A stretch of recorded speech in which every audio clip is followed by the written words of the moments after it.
ये एक्ट्रेस होगी पुष्पा 2 की हीरोइन, जिसने दिखने के मामले में रश्मिका को भी पीछे छोड़ दिया। पुष्पा 2 की स्टोरी हुई लीक, जिसमें पुष्पा कोई विलेन नहीं है, एक अंडर कवर पुलिस ऑफिसर है जिसका टारगेट चंदन की लकड़ी का अवैध व्यापार करने वाले गैंग को जड़ से उखाड़ फेंकना है। और KGF 3 में हो सकती है पुष्पा की एंट्री। डायरेक्टर ने लिया बड़ा फैसला। दुनिया भर में 350 करोड़ से ज्यादा की कमाई करने वाली फिल्म पुष्पा का दूसरा पार्ट भी जल्द आने वाला है, जिसकी कहानी ये हो सकती है कि फिल्म का हीरो पुष्पा कोई गैंगस्टर नहीं, बल्कि वो एक पुलिस के सीक्रेट मिशन में शामिल है, जिसका टारगेट चंदन की लकड़ी का अवैध व्यापार करने वाले गैंग को जड़ से उखाड़ फेंकना है। और ऐसा करने के लिए उसके पास एक धांसू प्लान भी है। वो पहले तो श्रीनु और कोंडा रेड्डी को एक दूसरे के खिलाफ कर देगा, जिसका फायदा वो खुद उठाएगा। लेकिन जरा थोड़ा सा फ्लैशबैक में देखिए, पुष्पा अचानक खुद इन लोगों से जाकर मीटिंग करता है, ना कि ये लोग पुष्पा के पास आते हैं। और तो और चंदन का अवैध माल भी पुष्पा बहुत ही चालाकी के साथ पुलिस वालों से बचाकर ट्रक समेत उसे झील में छुपा देता है। तो कभी दूध के ट्रक के अंदर रखकर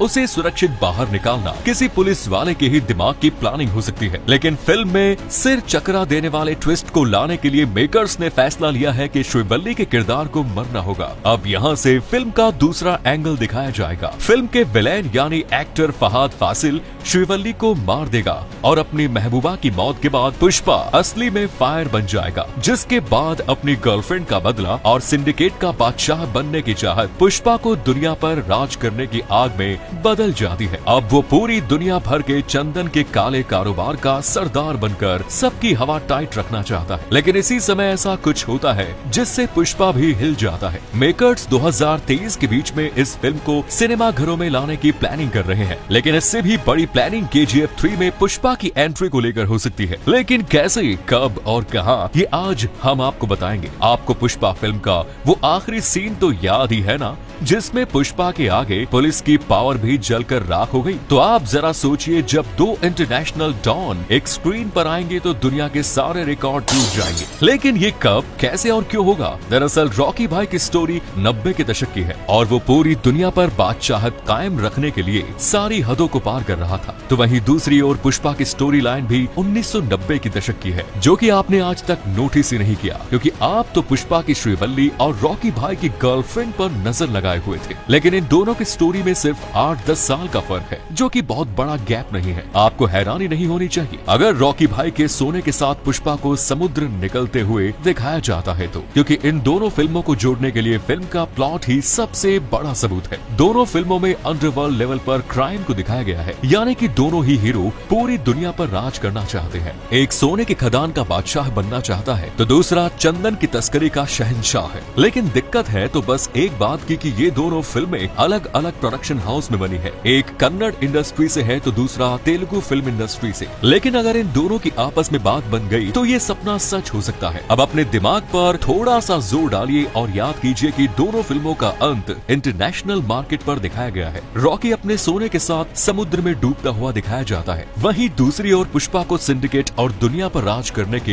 हिंट के साथ एंड किया जाता है। अगर ऐसा हुआ तो इसमें बहुत बड़ी बात नहीं होगी कि KGF के क्लाइमैक्स में और पुष्पा 2 के एंड में पुष्पा के पेजर पर रॉकी भाई का मैसेज या फिर रॉकी के मोबाइल पर पुष्पा का नंबर दिखाया जा सकता है। लेकिन पुष्पा के पार्ट 2 में सबसे बड़ा सवाल है कि इसकी हीरोइन कौन होगी। हम आपको बताते हैं वो दक्षिण की अभिनेत्री है जो पुष्पा 2 में अल्लू अर्जुन के साथ अभिनय करने के लिए तैयार है। वो कोई और नहीं बल्कि साई पल्लवी है। फिल्म के निर्देशक सुकुमार ने आगामी फिल्म में एक आदिवासी लड़की की भूमिका निभाने के लिए अभिनेत्री से संपर्क किया है। इतना ही नहीं, ये भी दावा किया गया है कि साई पल्लवी अल्लू अर्जुन स्टारर पुष्पा 2 में अभिनय करने के लिए आसानी से सहमत हो गई है और अपने फेस को अंतिम रूप देने के बाद फिल्म की शूटिंग शुरू कर देंगी। साई पल्लवी को आखिरी बार तमिल फिल्म गार्गी में देखा गया। साई पल्लवी ने अपने करियर की शुरुआत प्रेमम से की थी, जिसके बाद उन्हें फिदा में भी देखा गया। साई पल्लवी सेंट मराय नर्तकी भी है, जिनमें तेलुगु, तमिल और मलयालम फिल्मों में उन्होंने अपने प्रदर्शन के लिए 2 फिल्म फेयर पुरस्कार सहित और कई पुरस्कार भी जीते हैं। उनका ये राज बहुत ही कम लोग जानते हैं कि साई पल्लवी पल्लवी ने 2016 में MBBS पूरा किया है। ऐसे ही एक दूसरे राज KGF 3 और पुष्पा पार्ट 2 में कौन जीतेगा इस बात पर अभी से बहस छिड़ गई है। KGF की वर्ल्ड वाइड फिल्म की कुल कमाई अब बढ़कर 1250 करोड़ रुपए हो गई है, जबकि पुष्पा की कुल कमाई 365 करोड़ ही है, यानी लगभग 4 गुना कम। इस लिहाज से पहला राउंड KGF ने जीता। KGF 1 और 2 पार्ट का कुल बजट 180 करोड़ था, तो वहीं पुष्पा को बनने में 250 करोड़ रुपए खर्च हुए। तो देखा जाए तो यहाँ पर भी कम खर्च में ज्यादा कमाई KGF ने की है। लेकिन KGF के तीसरे पार्ट के लिए लगभग 1000 करोड़ का बजट रखा गया है और पुष्पा के लिए 500 करोड़ का। चैप्टर 1 के लिए यश ने 15 करोड़ और चैप्टर 2 के लिए 30 करोड़ रुपए फीस ली, जिसके बाद अब वो पार्ट 3 के लिए 70 करोड़ की मांग कर रहे हैं। पुष्पा फिल्म के लिए अल्लू अर्जुन ने करीब 50 करोड़ और रश्मिका ने 10 करोड़ चार्ज किए, लेकिन अब अल्लू अर्जुन पुष्पा 2 के लिए 100 करोड़ रुपए की मोटी फीस ले रहे हैं। KGF चैप्टर 3 फरवरी 2024 तक आएगी और तब तक ही पुष्पा 2 का आना संभव है। दोनों फिल्मों की कहानियां भी दमदार है। ऐसे में कौन सी फिल्म बाजी मारेगी हमें कमेंट्स में जरूर बता। लेकिन KGF पर बनी फिल्म सच्ची घटनाओं पर आधारित है। इस फिल्म में जिस खदान की बात की गई है उसकी असली कहानी काफी दिलचस्प है और 100 सालों से भी ज्यादा पुरानी है। इस खदान के इतिहास को देखकर ऐसा कहना गलत नहीं होगा कि असल में भी KGF की कहानी फिल्म जितनी ही खूनी है। KGF में खुदाई का इतिहास 121 सालों पुराना है और बताया जाता है कि इन सालों में यहाँ की खदान से 900 टन सोना निकला है। सबसे पहले यहाँ पर आधुनिक टेक्नोलॉजी का इस्तेमाल कर 1804 से लेकर 1860 तक अंग्रेजों ने ज्यादा से ज्यादा सोना निकलने के लिए खतरनाक से खतरनाक एक्सपेरिमेंट की, लेकिन कोई फायदा नहीं हुआ। 1871 में ये वॉरेन का ये आर्टिकल पढ़कर लवेली को फिर से रिसर्च करने 1873 में मैसूर के महाराज से खुदाई की परमिशन हासिल की और यहाँ पर 1875 में खुदाई एक बार फिर से शुरू हो गई। उस दौर में KGF की खदानों में रोशनी का इंतजाम सिर्फ मशालों और लालटेनों से होता था। लवेली को एहसास हुआ कि ये काफी नहीं है, इस कारण से वहाँ पर बिजली लाई गई और ये एशिया का दूसरा और भारत का पहला शहर है जहाँ बिजली शुरू हुई, जहाँ से 1902 के दौरान 95% सोना निकलने लगा। 1930 तक KGF की खदान में 30,000 मजदूर काम करने लगे, जिसे छोटा इंग्लैंड कहा जाने लगा। लेकिन 2001 में यहाँ पर खुदाई बंद करने का फैसला किया गया और कोलार गोल्ड फील्ड्स खंडहर बन गए। कई रिपोर्ट्स में दावा किया जाता रहा है कि KGF में आज भी सोना मौजूद है। धन्यवाद।